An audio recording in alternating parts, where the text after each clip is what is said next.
Hello my friends, I hope you are well and ready for another meeting with a bit of plastic, resin and metal. It's been a long time since I had any Soviet vehicle on the channel, so it's the perfect time to unpack a classic set with a heavy tank. But let's see if this well-known producer will surprise us with anything this time. I don't think so. The instructions are long but clear and undoubtedly guide the modeler through all the stages of construction. In the box there is a metal barrel, which is a little surprise to me, a bag with some metal parts, string and poly caps. In addition, a set of transfers which I probably won't use and a few green frames with parts. As usual in the case of Tamiya, we are witnessing the implementation of the principle less is better than more. Personally, it doesn't bother me at all, and I'm even glad because I'm sure that it's not the number of parts that determines the quality of the model. The accessories I have collected for the model include first of all a small useful book with a lot of reference photos. The printed creek tracks are a great addition, especially since one track is supposed to be torn off and making it from the Tamiya set would be rather impossible or at least difficult to make. The metal barrel with a beautiful cast muzzle brake and mesh for the ventilation grills are definitely better than what the manufacturer threw in the box. For towing cables I have two different sets here, I will definitely use one of them. So let's get to work. Since the model will stand on uneven ground, I decided to prepare a movable chassis which will definitely make it easier for me to place it in the right place on the diorama. I drill a hole in each axis, insert the wire into it and it's almost ready. I still have to cut the stabilizing pins on the hull and I can assemble the entire suspension. Of course it's worth leaving the first and last wheel attached at the factory pins, because thanks to this we have the appropriate level of suspension guaranteed by these stably set wheels. But if you think you can handle it without stabilization, do as I did here. Now all you have to do is to bend the wire and cut it, and you can enjoy with the movable suspension in your model. Easy peasy.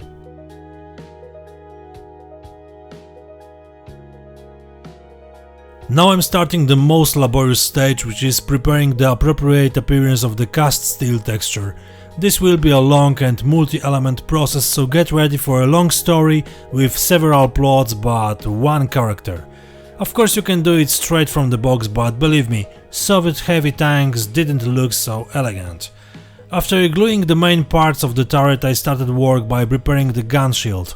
The first thing you need to do is look in a book or in the internet to check how much we have to interfere with the surface of the plastic. From my observations, it turns out that a lot. In addition to standard filling with a file, it's worth using glue to soften the surface and the metal brush or an old stiff brush to properly prepare the plastic. You also have to reckon with the fact that some details have to be recreated, because during surface preparation they may simply disappear or it will turn out that they are not sharp enough. This was the case with the two screws at the front of the shield, which I made from plastic. They look much better now than before processing. It was similar on the front of the turret, where I replaced the round element with new ones stamped with the punch and die set from RP Tools. All you need is the right thickness of plastic and you have ready elements in a few seconds.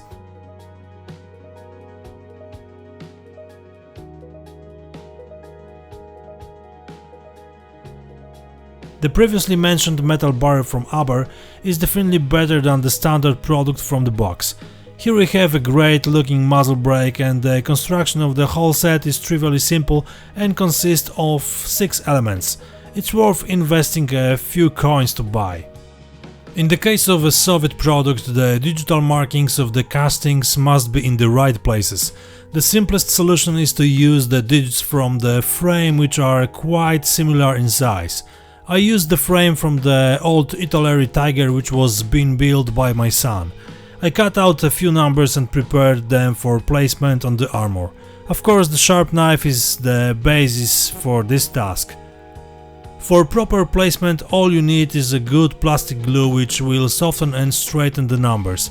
Then all you need to do is gently set them with a knife and press them to the surface so that they blend into the plastic.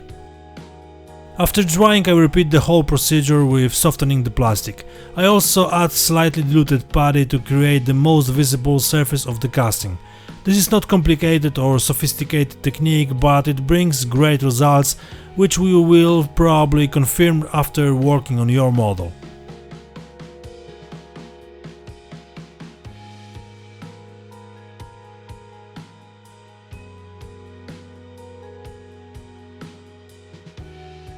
After basic drying, which to tell you the truth takes a dozen or so minutes, but which allows for further work, I prepared pieces of green stuff to arrange weld beads.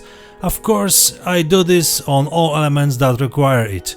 Proper profiling of welds is best done with a special U-shaped tool, a knife with a sharp or flat end. This will give different finishes, which is normal if we look at what Soviet workers were releasing from the factory. The photos speak for themselves. This quality was far from the production standards of peacetime. On the main element of the turret, the first task I had to do was to cut out the welds that the producer had prepared. They are too perfect. They won't fit with the uneven surface of the cast steel that I will prepare in a moment. But remember to be careful during this job, because it's easy to make unexpected damages. In addition to the places for welds, I also drilled holes for the side handles, which I will prepare using copper wire. They will look much better than the plastic ones, and the time of their execution will probably be the same if we take into account that the plastic requires cleaning. Apart from that, you will be able to brag about another modification to your fellow modelers or take a few additional shots to show on YouTube. Okay, the next important step in preparing the surface is to file a few places with a handy milling machine.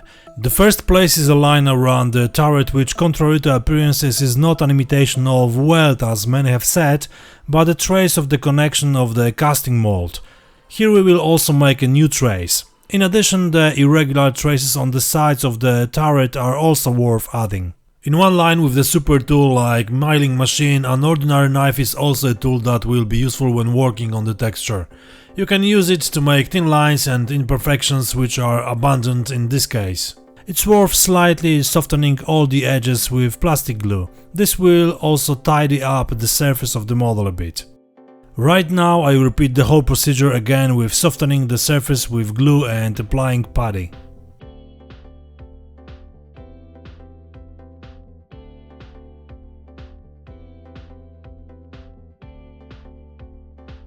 If the putty wasn't applied in a pretty way before, now it's the perfect time for some extreme casting.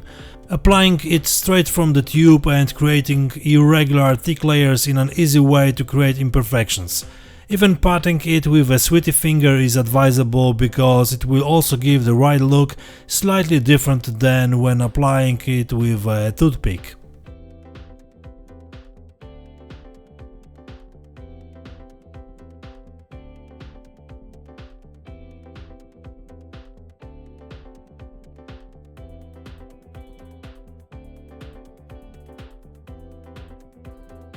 Tamiya epoxy putty is ideal for creating thick traces of joining the forms on the surface that we are currently preparing. I apply the putty into the grooves I have previously carved out, shaping it with various tools. Considering the photos of the real vehicle, this is not a difficult task, but you have to be moderate and reasonable when it comes to the number and size of these elements.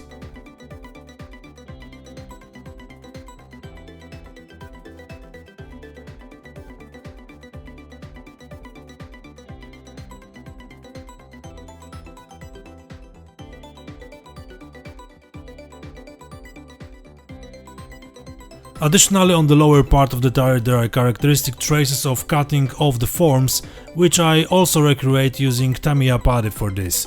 It's as simple as applying new traces on the commander's turret. This is such a characteristic element that it's worth working on it a bit, especially since the producer didn't do it expressively enough. And this is how the turret looks after basic work on the new texture. Tasty.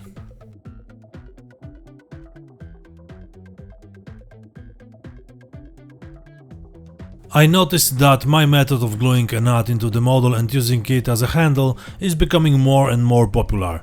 Many of you wrote in the comments that its simplicity and effectiveness are great. I am very happy. In this model I did the same, although in some situations I also used the octopus jig.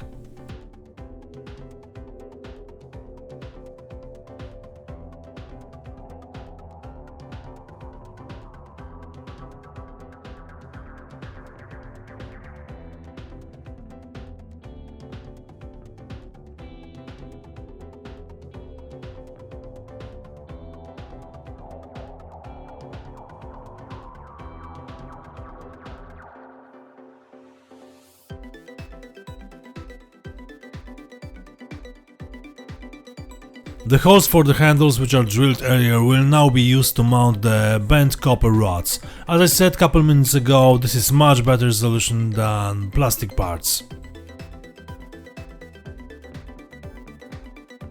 Before I glued the gun cover and the gun mounted there, the edges of the turret had to be filled down a bit. They were too perfect for Soviet production, and besides, the photos also confirmed my decision. A few minutes of work with a file was quite enough.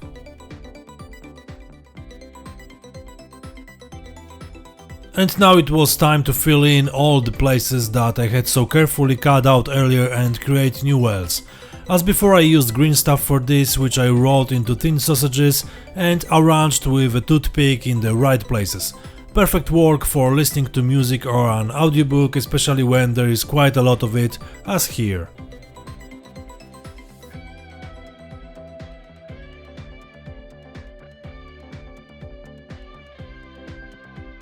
Gluing the turret together is pure pleasure. A few drops of glue and the whole element is ready. Let's go to the hull to make the appropriate appearance of Soviet vehicle. First, the fenders. I decided that the front parts will be removed. Cutting out these fragments is not a complicated job, and I did it with an ordinary plastic pliers. Then, using flat pliers, I bent the edges of the fenders. Some of them without using hot air from the accelerator, but I made the work easier, and here and there I heated up the plastic. That is, on one hand I made the life easier, but on the other, every touch and stronger squeeze of the plastic left a mark which was not entirely my intention and the expected result. Finally, I managed to properly destroy the ideal surfaces of the fenders and make them look appropriate. And once again I implemented the procedure of softening the plastic, working exactly the same way as on the turret.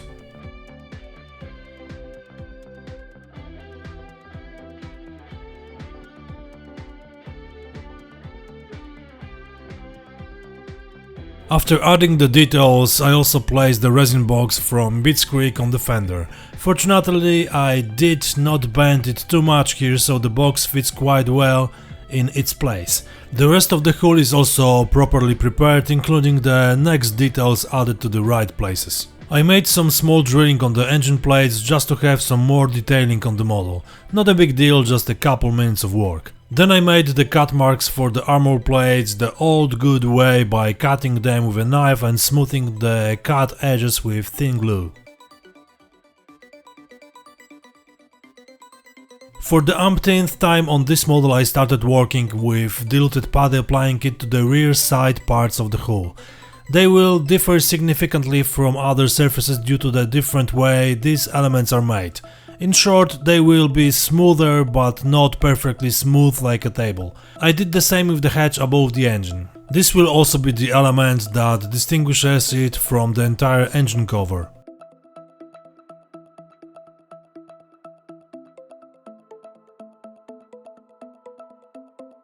The second set of photo-etched elements are air intake meshes, which are definitely better than the small metal piece from the set.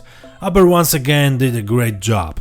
After shaping and adding wire hinges, the entire element is ready to be glued. I wanted to write that it's best to do this using CA glue, but that's probably obvious. No, that's not what I mean. The most important thing is not to stick to the model while gluing the mesh. Such a trivial statement, but who among us hasn't done it in the past? I think many have had such an adventure where some element literally stayed in the hand for a long time. After the glue dried, I shaped the meshes appropriately with the tip of hobby knife and made small tears. They look great. Okay, finally I prepared a base with a rather uneven terrain on which the tank is to stand. Now the movable chassis will be most useful because I can freely place the wheels on the surface. Temporarily I put a piece of blue tack under the front and rear to stabilize the model more. Now I can glue them permanently. I know it may look like unnecessary detailing of my work, but it was more convenient for me and in the end it was the best possible solution.